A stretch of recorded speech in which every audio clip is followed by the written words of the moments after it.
तर हे रामायण महाभारतामध्ये बऱ्याच गोष्टी सांगितलेल्या आहेत असं बऱ्याच लोकांना वाटतं आणि आम्ही पण काही प्रयत्न केला तर त्यातनं काही सत्य आम्हाला लक्षात आली की अशी असावीत.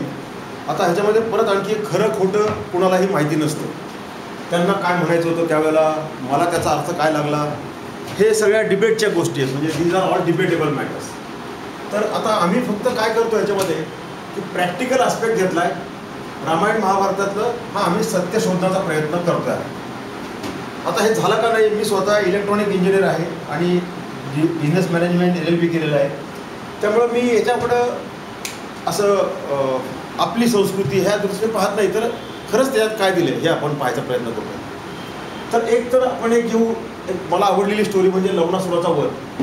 तर ही एक अतिशय मस्त ब्युटिफुल पॅराबल आहे. It's a kind of medical invention but put in a codified language. Secrecy त्यावेळेला काय patenting, trade marking, intellectual property, they were this are a indirect form of this. जसं पूर्वी धन लपून ठेवायचे त्यावेळी लॉकर्स नव्हते तसं हे. तर लवण म्हणजे मीठ, आणि हे साधारणपणे एजेड लोकांना मीठ अवॉइड करायला सांगतात. लवणासुराचा वध म्हणजे ज्या माणसाने मीठ खाण्याचं बंद केलं म्हणजे लवणासुरावर किंवा कंट्रोल मिळवला, याचा अर्थ त्याने लवणासुराचा वध केला असा आम्ही आत्ता अर्थ त्याचा लावलेला आहे.